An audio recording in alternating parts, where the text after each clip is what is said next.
నమస్తే, welcome to unfiltered. Germany chancellor భారత్లో 2 రోజుల పాటు అధికారికంగా పర్యటించారు. ఈ పర్యటనకు ఉన్నటువంటి ప్రాధాన్యత ఏంటి? దౌత్యపరంగా, వ్యాపారపరంగా, రాజకీయ పరంగా ఇప్పుడే 2 దేశాలు కూడా ప్రకటించాయి. 19 ఒప్పందాలు జరిగాయి 2 దేశాల మధ్య అని కూడా ప్రకటించడం జరిగింది. మామూలుగా యూరోప్లో జర్మనీ అనేది ఆర్థికంగా, రాజకీయంగా చాలా కీలకమైనటువంటి దేశం. ఆసియా ఖండంలో భారత్ కూడా ఎమర్జింగ్ కంట్రీ, సూపర్ పవర్గా ఎదుగుతున్నటువంటి దేశం. ఈ 2 దేశాల మధ్య కుదిరినటువంటి ఒప్పందాలు ఏంటేంటి, దాని గురించి వాళ్ళ ఎపిసోడ్లో మనం మాట్లాడదాం. మాతో స్టూడియోలో అందుబాటులో ఉన్నారు విశ్లేషకులు పేకేటి ప్రసాద్ గారు. ప్రసాద్ గారు నమస్తే అండి. నమస్కారం రాజు గారు. ప్రసాద్ గారు, ఈ 2 రోజులు ఛాన్సలర్ ఇన్ ద సెన్స్ మనకు ప్రైమ్ మినిస్టర్తో జర్మనీకి అంతే కాబట్టి ఫ్రెడరిక్ మెర్జ్ 2 రోజుల పాటు పర్యటించారు. ఈ జియో పొలిటికల్ టెన్షన్స్ ఉన్నటువంటి నేపథ్యంలో, ఒక పక్క అమెరికా టారిఫ్లు ఇవన్నీ ఉన్నటువంటి నేపథ్యంలో ఈ టూర్కున్నటువంటి ప్రాధాన్యత ఏంటి? ఈ టూర్కున్న ప్రాధాన్యత చాలా చాలా ఎక్కువ అండి. ఫస్ట్ ఆఫ్ ఆల్ మనము అలాగే EU అంటే యూరోపియన్ యూనియన్ మనం అందరం బిగ్ థ్యాంక్స్ ట్రంప్కి ఇవ్వాలి. ఎందుకంటే ఒక పక్క మన మీద టరీఫ్లు అన్నాడు. EU వాళ్ళు చాలామంది నాటోలో ఉన్నారు, కానీ మీకు మా సైడ్ నుంచి డిఫెన్స్ కోఆపరేషన్ కావాలంటే మీరు మా డిఫెన్స్ దగ్గర ఎన్ని బిలియన్ డాలర్స్ ఖర్చు పెడతారు, మీ డిఫెన్స్ బడ్జెట్ని పెంచండి అని వాళ్ళ పీక మీద కత్తి పెట్టడంతో మనకి EUకి భారత్కి మంచి సత్సంబంధాలు ఏర్పడుతున్నాయి. సో అందు గురించి ఇంకా ఫ్రీ ట్రేడ్ అగ్రిమెంట్ ఇంకా మనం సైన్ చేసుకోలేదు EUతో, ఇంకొన్ని రోజుల్లో చేసుకుంటాము. దీంట్లో చూసుకుంటే, ఆ కోణంలో చూసుకుంటే జర్మనీ ఛాన్సలర్ విజిట్ ఏదైతే ఉందో అది చాలా చాలా సిగ్నిఫికెంట్. అది యాక్చువల్లీ హిస్టారికల్లీ కూడా చూసుకుంటే జర్మనీ 2వ ప్రపంచ యుద్ధం తర్వాత 2గా విడిపోయింది. East Germany controlled by Russia, west Germany by US. అయితే మనము వెస్ట్ జర్మనీ ఫామ్ అయినప్పుడు one of the republic of Germany అని ఐడెంటిఫై చేసిన, మన రికగ్నిషన్ ఇచ్చిన ఫస్ట్ కంట్రీస్లో మనం ఒకళ్ళం. అప్పుడు నెహ్రూ వారు 1951లో ట్రీటీ ఆఫ్ ఫ్రెండ్షిప్ అని చేసుకున్నారు జర్మనీతో. అలాగే వారు మనకి మంచి కోఆపరేషన్ ఉండి మనకి స్టీల్ ప్లాంట్స్ అవన్నిటినీ ఇక్కడ సెటప్ చేయడంలో చాలా వాళ్ళు సహకరించారు మనకి.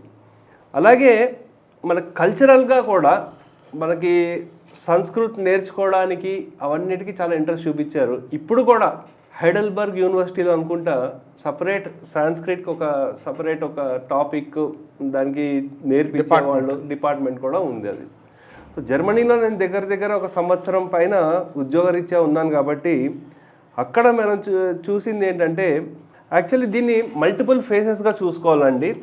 ఎస్పెషల్లీ 70s అండ్ 80sలో వెళ్ళినప్పుడు జర్మనీ నాటో వైపు వెళ్ళింది, నాటోతో ఎలైన్ అయిపోయింది వెస్ట్ జర్మనీ. అయితే దాంతోపాటు ఏమైందంటే భారత్ నాన్ అలైన్ మూమెంట్, మనం ఎవరితో ఎలైన్ కాలేదు. ఇంకా మనకు ఏంటంటే కొంచెం మన డిఫెన్స్కి వాటికి సోవియట్ యూనియన్ మీద బాగా డిపెండ్ అయ్యాల్సిన అవసరం వచ్చింది అప్పుడు. దాంతో ఏమైందంటే జర్మనీతో మన ఎకనామిక్ అండర్స్టాండింగ్స్ ఇవన్నీ ఏవైతే ఉన్నాయో అంత పురోగతి పొందలేదన్నమాట. అయితే దాని తర్వాత మనకి వాళ్ళు ఇంకా ప్రో పాకిస్తాన్గా కూడా ఉన్న సందర్భాలు కూడా ఉన్నాయి అప్పుడు జర్మనీ. సో దాని తర్వాత జర్మన్ ఛాన్సలర్ మనకి యాంజెలా మార్కెల్ వారు వచ్చినప్పుడు 4 సార్లు వారు మనకు భారతదేశానికి వచ్చారు. వచ్చిన తర్వాత అప్పటి నుంచి మళ్ళీ మంచి రిలేషన్స్ ఏర్పడము. అలాగే వాణిజ్యపరంగా మనకి 2000లో అయితే $5.8 బిలియన్ ట్రేడ్ జరిగేది. ఇప్పుడు దగ్గర $50 బిలియన్ అంటున్నారు 2024లో. అది టార్గెట్ ఏం పెట్టుకున్నారంటే 2030 కల్లా $100 బిలియన్ దాన్ని చేయాలి అని ఒప్పందాలు పెట్టుకున్నారనమాట. సో ఆ దీంట్లో చూసుకుంటే ఇక్కడ మనకి భారతదేశంలో వాళ్ళు చాలా ఇన్వెస్ట్మెంట్లు చేస్తున్నారు. ఎస్పెషల్లీ మనకు కొన్ని కంపెనీలు ఉన్నాయి, బాష్ కానీ, సీమెన్స్, SAP ఇటువంటి కంపెనీలు. అలాగే మనకి కొన్ని ఇప్పుడు సెమీ కండక్టర్ మనం పెద్ద ఇన్వెస్ట్మెంట్లు చేస్తున్నాం. దాంతో కూడా మంచి రిలేషన్స్ ఏర్పాటు చేసుకుని ఇన్ఫీనియన్ అనే కంపెనీతో, అలాగే టాటా వాళ్ళు, రిలయన్స్ వాళ్ళు కలిపి అంటే ఈ ఈవీలు, సెమీ కండక్టర్స్ వీటి మీద ఇన్వెస్ట్మెంట్లు బాగా చేసుకుంటూ వచ్చారు. ఇంకొక సిగ్నిఫికెంట్ ఒప్పందం ఏంటంటే ఇండియా పోస్ట్ మనకి ఎప్పుడైతే ఈ టరీఫ్ అన్నారో యూఎస్లో మేము సపోర్ట్ చేయట్లేదు అన్నారు. కానీ ఇప్పుడు వాళ్ళకి డిహెచ్ఎల్ అని ఒక కంపెనీ ఉంది. ఇండియా పోస్ట్ మనకి ఇక్కడ ఎలా ఉందో వాళ్ళకి అక్కడ డర్ష్ డిహెచ్ఎల్ అంటారు. అది మంచి అండర్స్టాండింగ్ వాళ్ళతో రావడంతో ఈ ఎక్స్ప్రెస్ లాజిస్టిక్స్ వీటిలన్నిటికీ మన డెలివరీ టైమ్స్ ఏవైతే ఉన్నాయో 20% తగ్గిపోతుంది. అంటే ఈ కామర్స్ కానివ్వండి, ఎక్స్పోర్ట్స్ కానివ్వండి, టైం ఇంకా ఫాస్ట్గా వెళ్తుంది అనమాట. డిఫెన్స్ పరంగా కూడా చూసుకుంటే సబ్మెరీన్స్కి వాళ్ళ ఒక $5 బిలియన్ మనం థైసన్ గ్రూప్ అని వాళ్ళ కంపెనీ ఉంది, వాళ్ళతో ఒక ఒప్పందం చేసుకుంటున్నాం.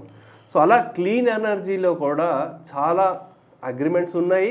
ఇంకా చెప్పాలంటే భారతదేశం నుంచి వచ్చే స్కిల్డ్ ఎవరైతే ఉన్నారో skilled workers, skilled professionals workers అని అవనివ్వండి, వాళ్ళకి అక్కడ కొరత ఏర్పడింది కాబట్టి ప్రతి ఇయర్ 50,000 మందికి వీసాలు ఇస్తాము అని ఒక ఒప్పందం కూడా చేసుకుంటున్నారు. సో అది ఒక పరంగా చూసుకుంటే మనకి గ్లోబల్లీ యూఎస్ మీద డిపెండ్ కాకుండా మిగతాలో యూరోపియన్ యూనియన్, దాంట్లో ముఖ్యమైనది మనకి జర్మనీ. యూరోపియన్ యూనియన్ ముఖ్యమైన భాగాలు ఫ్రాన్స్, జర్మనీ, ఇదే మెయిన్. తర్వాత మిగతా కంట్రీస్ ఏమైనా ఉన్నప్పటికీ కూడా దాంతో జర్మనీకి మనకు మంచి కోఆపరేషన్ ఉండడం చాలా మంచి సైన్ అది.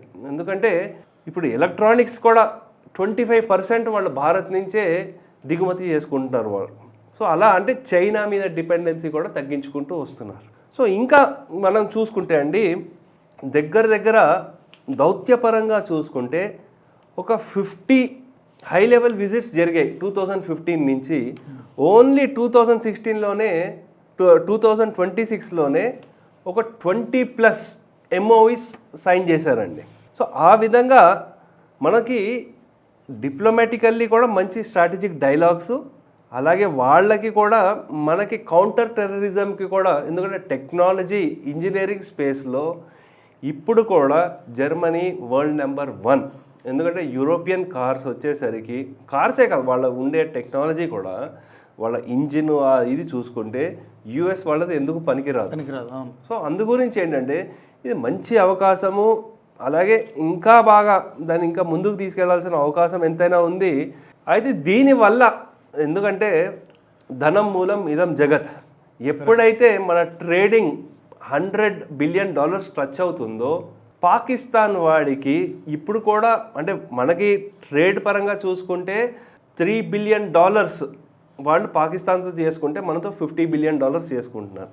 ఎప్పుడైతే మనది $100 బిలియన్ వరకు వస్తుందో అప్పుడు ఇంకా పాకిస్తాన్ వాళ్ళకి వీళ్ళు చాలా కండిషన్లు కూడా పెడతారు. లేకపోతే పాకిస్తాన్తో కూడా కొన్ని ఉన్నాయి వీళ్ళకి ఉన్నాయి. ఎందుకంటే అక్కడ కొన్ని వాళ్ళ టెర్రరిస్ట్ లింకులు ఇవన్నిటినీ కూడా వాళ్ళు పెద్ద చూడనట్టు ఉంచేశారు. ఎందుకంటే ఇదేదో రీజనల్ ప్రాబ్లం అనుకున్నారు. కానీ ఇప్పుడు జర్మనీలోకే వెళ్ళి, లేకపోతే యూకేలోకి వెళ్ళి అక్కడ చేస్తున్న గొడవలు అవన్నీ చూస్తూ ఉంటే అది ఇంకా పెద్దగా అయ్యే అవకాశం ఉందండి. అయితే ఇంకా జియో పొలిటికల్లీ కూడా చూసుకుంటే ఇప్పుడు ఏం చెప్పినా సరే, ఇప్పుడు మొత్తం వరల్డ్లో ఉన్న ఈ జియో పొలిటికల్ టెన్షన్లు అంతా యుఎస్ ఒక పక్క, ఇంకో పక్క చైనా, ఈ గ్లోబల్ పవర్ బ్యాలెన్స్ ఇప్పుడు మారడానికి ప్రయత్నం చేస్తుంది. యూనిపోలార్ వరల్డ్ లాగా ఉండేది, యూనిపోలార్ యుఎస్ ఉండేది, తర్వాత బైపోలార్ అయింది, బైపోలార్ నుంచి మల్టీపోలార్, ఇప్పుడు మల్టీపోలార్, భిన్న ధృవాలు కలిగినటువంటి ప్రపంచం ఉండాలనేది యూనిపోలార్ వరల్డ్గా ఉండేది. ఇప్పుడు యూనిపోలార్ నుంచి బైపోలార్ అయింది, బైపోలార్ నుంచి ఇప్పుడు మల్టీపోలార్ వరల్డ్గా ఉండాలనేది ఇప్పుడు జయశంకర్ గారు కూడా మాట్లాడింది. చాలా దేశాలు అదే కోరుకుంటున్నాయి. పవర్ సెంటర్ అంతా కూడా ఒకటే దగ్గర ఉండకూడదు, అమెరికా డామినెన్స్ తగ్గాలి, అలాగే మిగిలిన కంట్రీస్ డామినెన్స్ కూడా తగ్గాలి, ఈక్వల్ ఇంపార్టెన్స్ రావాలనేది కోరుకుంటున్నారు. కరెక్ట్. ఈ నేపథ్యంలో ఈ యూరోప్తో జరిగినటువంటి, ఈ పర్టికులర్గా జర్మనీతో జరిగినటువంటి ఒప్పందాలు, కొద్ది రోజుల కిందట ఒక FTA కూడా కుదిరినట్టుంది కదా, ఫ్రీ ట్రేడ్ అగ్రిమెంట్. అది జర్మనీతో జరిగింది అనుకుంటా. అది EU ట్రేడ్ అసోసియేషన్ అందులో చాలా దేశాలు, EUతో ఇంకా సైన్ అవ్వలేదు. అది సైన్ అవ్వలేదు, అవ్వచ్చు, ప్రపోజల్ ఉంది. ఇప్పుడు చూసుకుంటే అండి, ఒక పవరు ఇంకో పవర్ని పైకి రానివ్వదు మామూలుగా, సహజం. నేను శక్తివంతుడైనా అనుకోండి, ఇంకోటి కాంపిటీటర్ నేను ఎందుకు ఎంకరేజ్ చేస్తాను. కానీ ఇప్పుడు ఏమైపోయిందంటే, ఒక పక్క చైనా వాడేమో ఇటు సైడ్ ఈస్టర్న్ సైడ్, లేకపోతే లాటిన్ అమెరికా సైడ్ స్ట్రాంగ్ అవుతూ వచ్చాడు. అమెరికా వీడు నేను మీ ఫ్రెండ్నే అని చెప్పి ఈ EU దేశాలందరినీ ఒక బానిసల్లాగా చూస్తున్నాడు. నేను చెప్పిందే మీరు చేయాలనుకున్నాను. మనం ఒక పిక్చర్ కూడా చూసాము, ట్రంప్ని కలవడానికి వెళ్ళిన EU లీడర్స్ అందరు వెళ్ళినప్పుడు అందరు ఇలా చేతులు కట్టుకుని అలా వాళ్ళ బాడీ లాంగ్వేజ్ చూస్తే ఏంటి సామంత రాజుల్లాగా చూస్తున్నాడు. సో అందు గురించి EU వాళ్ళకు కూడా సరే మనం కూడా మన బలం చూపించుకోవాలి, ఎందుకంటే వాళ్ళు ఇప్పుడు డిఫెన్స్ అన్నిటికీ అమెరికా మీదే డిపెండ్ అయిపోయి ఉన్నారు కాబట్టి. సో ఓన్లీ ఇప్పుడు కొంచెం ఫ్రాన్స్ వాడే కొంచెం ధైర్యంగా నిలబడుతున్నాడు, ఇంకా మిగతా దేశాలు కూడా బాగా ఈ దీంట్లో వస్తున్నారు. అయితే ఇక్కడ ఇవి జస్ట్ మనము ఏంటంటే ఈ పాలిటిక్స్ జియో పాలిటిక్సే కాకుండా డొమెస్టిక్ పాలిటిక్స్లో కూడా మనం చూడాలన్నమాట. ఎందుకంటే ఇతను ఈ ఛాన్సలర్ మర్జ్ ఎవరైతే వచ్చారో he is also from a conservative party. అంటే మనకి ఇక్కడ కన్జర్వేటివ్ అంటే రైట్ వింగ్ ఎలాగో అక్కడ కూడా అక్కడ. సో అందు గురించి ఈ యాంజెలా మార్కెల్ ఎప్పుడైతే ఆవిడ ఫ్రీగా అందరినీ సిరియాని వాళ్ళందరినీ తీసుకొచ్చేసి ఫ్రీగా వాళ్ళకి అస్లాం ఇచ్చేశారో, శరణార్థులుగా ఇచ్చేశారో, అప్పటి నుంచి అక్కడ వ్యతిరేకత మొదలవుతూ వచ్చింది. అందు గురించి వీరుకి కూడా డొమెస్టికల్లీ ఇండియాతో మంచి సత్సంబంధాలు ఏర్పరచుకుంటే ఆయనకు కూడా అక్కడ చాలా ఫెచ్చింగ్ అవుతుంది పొలిటికల్ పరంగా కూడా అక్కడ. అది ఇంకొక మంచి ఇది. అంటే మనం జర్మనీకి మనకి సంస్కృతానికి కూడా లింక్ ఉంది, చాలా ఉన్నాయి. అంటే అట్లీస్ట్ అరౌండ్ 30% మనకి ఆ శబ్దాలు కానివ్వండి, అలాగే చూసుకుంటే కొన్ని మనకి 3 జెండర్ ఉంటుంది. సో అలాగే జర్మనీలో కూడా అలాగే ఉంటుంది. కొన్ని పదాలు పెద్ద పెద్దగా ఉంటాయి, వాళ్ళకి అలాగే ఉంటుంది అనమాట. ఇంకోటి మనకి పదాలు ఎలా ఉన్నా సరే, వర్డ్స్ ఎలా ఉన్నా సరే, సెంటెన్స్లో ఎక్కడ ఏది ప్లేస్ చేసినా మీనింగ్ ఒకటే వస్తుంది సంస్కృతంలో. సేమ్ జర్మనీలో కూడా అలాగే ఉంటుంది. అంటే order of the words is not important. జర్మనీకి సంస్కృతానికి కూడా సిమిలారిటీ ఉంది. అలా మనకి చాలా హిస్టారికల్లీ నేతాజీ సుభాష్ చంద్రబోస్ మనకు అక్కడ వెళ్ళడము, బ్రిటిష్కి అగెయిన్స్ట్ అక్కడ ఒక అలయన్స్ లాగా ఫామ్ చేయడం, ఆ ఎఫర్ట్స్ పెట్టడం, అవన్నీ కూడా మనం చూసాం. కాబట్టి సో మనకి ఇది ఏంటంటే హిస్టారికల్లీ మంచి రిలేషను, వాణిజ్యపరంగా దౌత్యపరంగా చాలా మంచి రిలేషను. ఇంకా ఇక్కడ మనకి భారతదేశంలో ఎన్నైతే కంపెనీస్ ఉన్నాయో జర్మన్ కంపెనీస్ అన్నీ మంచి బాగా ఫ్లోరిష్ అవుతూ వచ్చాయి. సో నా దగ్గర ఉన్న డేటా యాక్చువల్లీ చెప్పాలంటే దగ్గర ఒక 21 కంపెనీలు ఏవైతే ఉన్నాయో, అంటే ఇక్కడ వోక్స్ ఆల్రెడీ ఉన్నవి మనకి భారతదేశంలో మంచి ఎస్టాబ్లిష్ అయినవి. వోక్స్ వ్యాగన్, సీమెన్స్, బిఎస్ఎఫ్ అంటే కెమికల్స్లో అటు సైడ్ వస్తుంది, BMW, మర్క్ అంటే ఫార్మా సైడ్ ఉంది, అలాగే బాష్ మనకి చాలా ఉన్నాయి. ఐటీ కంపెనీస్లో అయితే చూసుకుంటే SAP, ఫార్మాసిటికల్లో Bayer company, Henkel, Continental tyres, Deutsche Bank, Thyssen groups అంటే ఇంజనీరింగ్ ఇండస్ట్రియల్. సో ఇన్ని కంపెనీస్ ఏవైతే ఉన్నాయో వాళ్ళు కూడా భారతదేశం ఉన్న మార్కెట్ సైజ్ ఎంత పెద్దదైతే ఉందో వాళ్ళు కూడా మంచి చాలా ఫెచ్చింగ్ అయ్యేది, బిగ్గెస్ట్ మార్కెట్ కదా. సో అందు గురించి and more over Indians aspirations కూడా పెరుగుతోంది. ఒకప్పుడు ఒక 15-20 సంవత్సరాల క్రిందట అందరూ మారుతి 800 కారు ఉంటే సరిపోయేది అనుకునేవారు. ఇప్పుడు BMW కావాలనుకుంటున్నారు, ఇప్పుడు ఆడి కావాలనుకుంటున్నారు. అంటే పెద్ద పెద్ద కార్లు. అలాగే మనకి ఇళ్లలో మనకి వాషింగ్ మెషిన్లు లేకపోతే ఇంకా డిష్ వాషర్లు ఇవన్నీ కావాలంటే ఆస్పైరింగ్ ఇండియా పర్చేస్ పవర్ పెరిగింది. అందు గురించి ఏంటంటే ఇప్పుడు మనకి మంచి క్వాలిటీ ఉంటే డబ్బు పెట్టడానికి జనాలు రెడీ అవుతున్నారు. సో అందు గురించి జర్మనీ వాళ్ళకు కూడా మంచి అవకాశం ఇండియా మార్కెట్లో రావడానికి. సో మనం ఇదంతటికీ పెద్ద థ్యాంక్స్ చెప్పాల్సింది మన ట్రంప్ గారికి చెప్పాలి. ఇండైరెక్ట్లీ అతను చేసిన ఈ టారిఫ్ వారు వలన ఇప్పుడు రీసెంట్గా ఈరోజు అంటే మనం ఈ ఎపిసోడ్ రికార్డ్ చేస్తున్నటువంటి సమయానికి ఇరాన్పై 25% టారిఫ్లు వేసాడు. ఇరాన్తో వాణిజ్యం చేసే అన్ని దేశాలకు కూడా ఇది వర్తిస్తుందంటూ ఆ లిస్టులో మందు కూడా ఉంది. బట్ పర్సంటేజ్ ఇంకా we have to check. But మందు కూడా ఒక 4-5 దేశాలు ఉన్నాయి, 4-5 దేశాల్లో భారత్ కూడా ఉంది.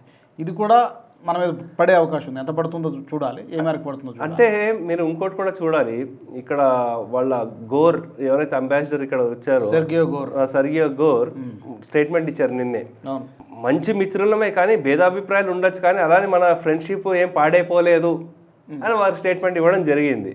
అంటే రావచ్చు, ట్రంప్ కూడా ఇండియా విజిట్ చేయొచ్చు ఈ సంవత్సరం వచ్చే సంవత్సరం. ఎందుకంటే మనం మళ్ళీ చూస్తే మనకి చైనా కమ్యూనిస్ట్ పార్టీ వాళ్ళు కూడా వచ్చి అందరు కలవడం జరిగింది, ఫ్రాన్స్ వాళ్ళు కూడా వస్తున్నారు. సో డీల్ సైన్ చేయడానికి వాడికి భయం పట్టుకుంది, అరే మనం ఆపర్చునిటీ మిస్ అయిపోతున్నామేమో, అనవసరంగా ఈ పాకిస్తాన్ని నమ్ముకుని అనవసరంగా మంచి రిలేషన్ పాడు చేసుకుని ఉన్న మార్కెట్ని పాడు చేసుకుంటున్నాము అని వాడికి భయం పట్టింది. కాబట్టి ఇప్పుడు మళ్ళీ దగ్గర అయ్యే ప్రయత్నం చేస్తున్నారు. బట్ డిపెండెన్సీ దగ్గరైనా దూరమైనా కూడా ఇండియా తన ఐడెంటిటీని కాపాడుకోవాలంటే సాధ్యమైనంత త్వరగా ఈ డిపెండెన్సీ నుంచి తగ్గించుకోవాల్సిందే. పర్టికులర్గా అమెరికా అండ్ చైనా. కరెక్ట్, పర్టికులర్గా అమెరికా అండ్ చైనా. అందుగురించే కదా మనం ఇప్పుడు సెమీ కండక్టర్స్ ఇక్కడ డెవలప్ చేస్తున్నాం. 1,00,000 కోట్లు మన టాటా వాళ్ళు మన గుజరాత్లో ఇన్వెస్ట్ చేస్తున్నారు. అలాగే వేరే వేరే భారతదేశం వివిధ ప్రాంతాల్లో కూడా ఇన్వెస్ట్మెంట్లు వేరే కంపెనీలు చేస్తున్నాయి. అంటే ఇన్వెస్ట్మెంట్స్ అంటే సెమీ కండక్టర్ మీద ఎక్కువ మనకి డిపెండెన్సీ ఉంది. మనకి ఇక్కడ మనం ఇంకా తయారు చేసుకునే పరిస్థితి ఇంకా లేదు. కరెక్ట్. సో అందు గురించి ఈ ఏవైతే ఉన్నాయో మనము అంటే మోదీ గారి ప్రభుత్వం ఏంటంటే మీరు ఏం చేస్తారో చేసుకోండి, మా దేశానికి ఏదైతే మంచిదో మేము దానికే నిలబడతాము అని ఒక ఫర్మ్ స్టాండ్ తీసుకున్నారు. ఎన్ని వాళ్ళు డీప్ స్టేట్ కానివ్వండి, ఇంకా డీపెస్ట్ స్టేట్ కానివ్వండి, ఎన్ని కుట్రలు పాల్పడినప్పటికీ కూడా మనం తల వంచకుండా మనము ప్రజలకి ట్రాన్స్పరెంట్గా ఉండి కమ్యూనికేషన్ చేస్తూ వాళ్ళ సపోర్ట్ తీసుకుంటూ ముందుకు వెళుతూ ఉంటే మనం ఆర్థిక శక్తిగా అంటే ఒక 2030 2028కి థర్డ్ మనకి అవుదామనే టార్గెట్ పెట్టుకున్నాం. కాబట్టి డెఫినెట్లీ మనం అయ్యే అవకాశం ఉందండి. ఐ థింక్ మీరు అన్నట్టు థర్డ్ లార్జెస్ట్ ఎకానమీగా అవతరించడానికి 30 వరకు వెయిట్ చేయక్కర్లేదు అనుకుంటాను. బహుశా బై 27 ఎండింగ్ ఆర్ 27-28లో కూడా అయిపోవచ్చు. ఎందుకంటే వరల్డ్ బ్యాంక్ అంచనాలు, మన GDP 4 గ్రోత్ రేట్ ఇదంతా చూస్తుంటే ఆ పరిస్థితులన్నీ అనుకూలంగా ఉంటే కనుక 2027-2028లో కూడా ఆ థర్డ్ లార్జెస్ట్ ఎకానమీగా అవతరించడానికి అవకాశం ఉంది. సెకండ్ ఫస్ట్ అనేది అంత ఈజీ ఇప్పుడు కాదు, చాలా డ్రాస్టిక్. మనకి వీలైనంత వరకు అంటే స్టూడెంట్స్కి కూడా ఇచ్చే సలహా ఏంటంటే ఎస్పెషల్లీ PhDలు అవి జర్మనీలో చేస్తే మంచి వాల్యూ ఉంటుంది దానికి. ఎందుకంటే ఎస్పెషల్లీ ఇంజనీరింగ్ సైడు ఎక్కడో యూఎస్కి వెళ్ళి కష్టపడకుండా మంచి యూనివర్సిటీలు కాకుండా ఏదో ఫేక్ యూనివర్సిటీలు వాటిలో వెళ్ళిపోయి చేసేదానికంటే కొంచెము చదువుకున్న టైంలోనే జర్మన్ నేర్చుకునే చాలా ఉన్నాయి స్కూల్స్ కూడా ఇక్కడ. నేర్చుకుని బాగా అక్కడ ఉట్టి భాష ఒకటే ప్రాబ్లం, మిగతా అంతా బాగానే ఉంటుంది, వెదర్ వైజ్ అన్నీ బాగుంటుంది, ట్రాన్స్పోర్టేషన్ కాస్ట్ ఏమి ఉండదు. సో అందు గురించి బాగా జర్మన్ భాష డోష్ అంటారు, బాగా నేర్చుకుని అక్కడ యూనివర్సిటీస్లో మంచి స్కాలర్షిప్లు తెచ్చుకుంటే చాలా చాలా ఫ్యూచర్ చాలా బాగుంటుందని నా ఉద్దేశం అండి. మొత్తానికి ఈ పర్యటనతో 1 అమెరికాకి 2 చైనాకి ఒక పరోక్షమైనటువంటి హెచ్చరిక లేదా సంకేతం కూడా అనుకోవచ్చు కదా. ఎందుకంటే వీ హ్యావ్ ఆల్టర్నేటివ్ మార్కెట్స్, మాకు ఆప్షన్స్ ఉన్నాయి, ప్రత్యామ్నాయ మార్గాలు ఉన్నాయి, మా సరుకులు మీ దగ్గరే అమ్మాలనే ఏం లేదని చెప్పి పర్టికులర్గా అమెరికా చెప్పినట్టు అవుతుంది. ఈవెన్ చైనా కూడా కొంతవరకు అది అప్లికేబుల్ అవుతుంది. It's positive sign. Anyway, thank you Prasad garu. ఇలాంటి మరిన్ని ఒప్పందాలు జరగాలి యూరోపియన్ కంట్రీస్తో, అలాగే మిగిలిన కంట్రీస్తో కూడా. ఒక శక్తిగా ఆర్థిక పరంగా రాజకీయంగా భారత్ ఇంకా శక్తివంతంగా తయారు కావాలని మనం కోరుకుందాం. Thank you very much. Okay అండి, నమస్కారం. నమస్తే. మరి ఈ టాపిక్కి సంబంధించి మీ ఫీడ్బ్యాక్ని తప్పకుండా తెలియచేయండి. ఈ ఒప్పందాలు కుదరడం ద్వారా భారత్కి ఏ మేరకు మేలు జరుగుతుందని మీరు అనుకుంటున్నారు? ఇంకా ఈ అన్ఫిల్టర్డ్ ప్రోగ్రాంలో ఎలాంటి టాపిక్స్ మీరు కోరుకుంటున్నారో కూడా మీరు కామెంట్స్ ద్వారా మాకు తప్పకుండా చెప్పొచ్చు. మీ ఫీడ్బ్యాక్ మాకు చాలా వరకు హెల్ప్ అవుతుంది, మమ్మల్ని మేము అప్గ్రేడ్ చేసుకోవడానికి చాలా వరకు మాకు ఉపయోగపడుతుంది. వచ్చే ఎపిసోడ్లో కలుద్దాం. జై హింద్. ఈ వీడియో మీకు నచ్చినట్టయితే లైక్ చేయండి, 10 మందికి షేర్ చేయండి, అలాగే కామెంట్ల రూపంలో మీ అభిప్రాయాలను మాతో పంచుకోండి. Nationalist hub group of channels ను సబ్స్క్రైబ్ చేసుకుని తెలుగునాట జాతీయవాద జర్నలిజాన్ని ప్రోత్సహించండి. ఈ వీడియో కింద ఉన్న బెల్ ఐకాన్ పై క్లిక్ చేయడం మర్చిపోవద్దు.